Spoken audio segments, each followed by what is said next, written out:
पीले दांत वाली बहू। रंजना कभी ब्रश नहीं करती थी।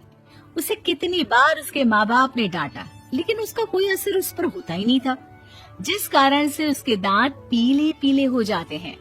शादी के बाद अरे बहू, वैसे तो तुझ में कोई कमी नहीं है, पर तेरे दांत दांत इतने पीले कैसे हैं बेटा?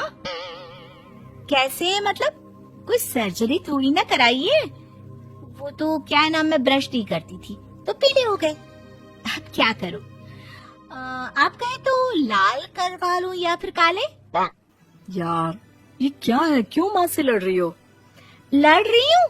अरे मैं लड़ रही हूँ या ये बोल रही है कि दांत पीले हैं, पीले।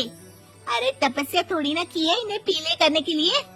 बकायदा ब्रश नहीं किया है 20 साल तक, तब जाकर। छी, कैसी बात कर रही हो? ये उस वक्त तो पीले नहीं थे जब हम लोग तुम्हें देखने आए थे। अरे तब साफ करवा लिया होगा डेंटिस्ट के पास जाकर। अब देखो कैसे पीले पीले लग रहे हैं।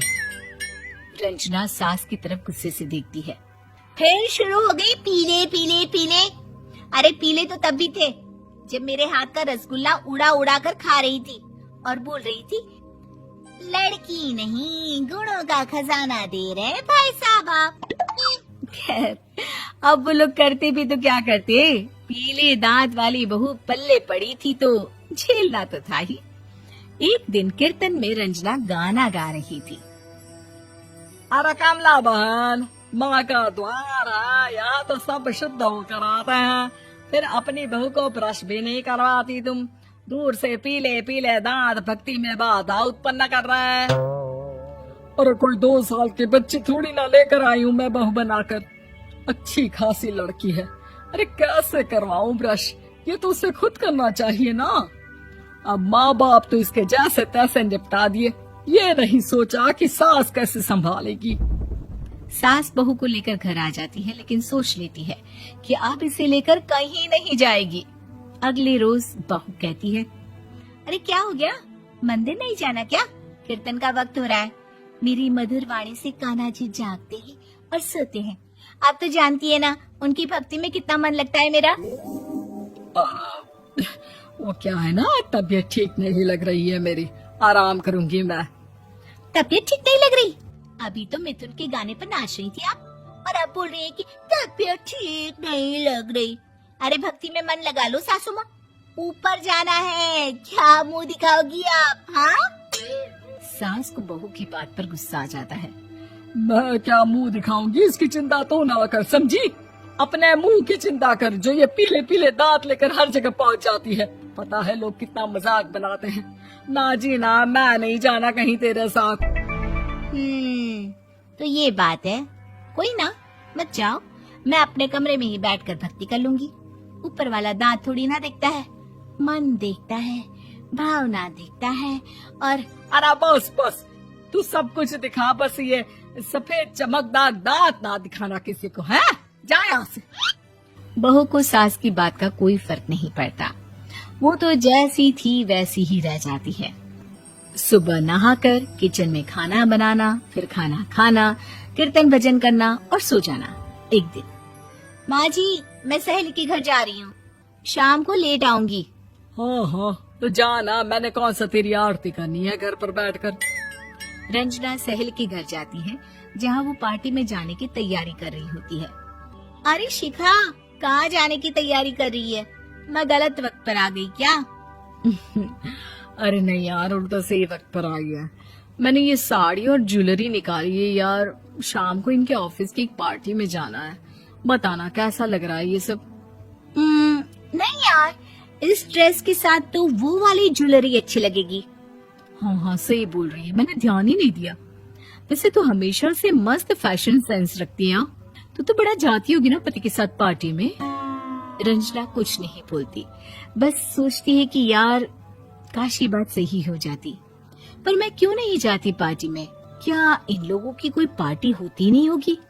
रंजना घर आती है और रात में पति से सवाल करती है, एक बात बताइए, आप मुझे किसी पार्टी में क्यों नहीं ले जाते?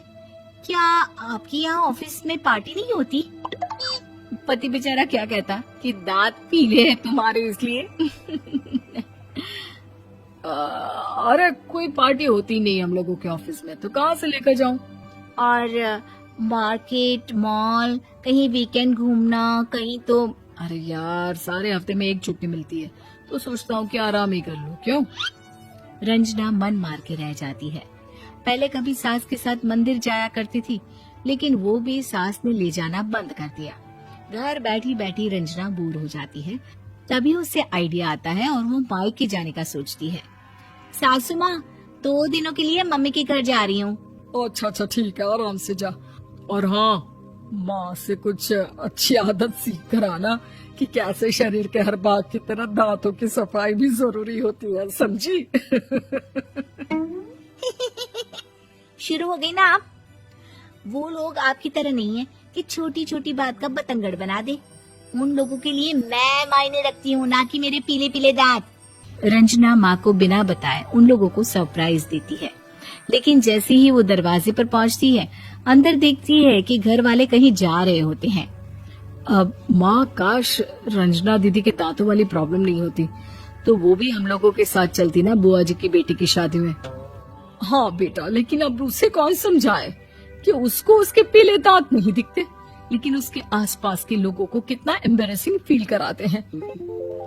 मुझे तो कितनी बार उसके स्कूल की टीचर ने शिकायत की कि उसके साथ कोई लड़की बैठना भी नहीं चाहती, और ना ही कॉलेज में कोई उससे बात करना चाहता था। लेकिन पता नहीं क्यों उसे ये बात समझ में ही नहीं आती। कोई कमी नहीं है उस लड़की में, बस यही कि दांत पीले हैं। वो तो भला हो जीजा जी और उनकी माँ का, जो दीदी को जैसी है वैसे ही रखा हुआ है। रंजना को अपने घर वालों की बात सुनकर बहुत दुख होता है। वो सोचती है कि वो क्या करे, लेकिन फिर वो सीधा डेंटिस्ट के पास जाती है, अपने दांत चमकाती है और कसम खाती है कि वो रोज ब्रश करेगी। अरे क्या हो गया? तुम तो 2 दिनों के लिए गई थी ना। पर कोई ना, अच्छा है, चलो आ गई तो। रंजना सास के सामने आकर खड़ी हो जाती है और पूरी स्माइल करती है, उसके चमकदार दांतों को दिखाती हुई। हैं? चले मंदिर। माँ, मुझे माफ कर दीजिए, मैंने आप लोगों को बहुत एम्बैरेसिंग फील करवाया। मैं आज से रोज ब्रश करूंगी।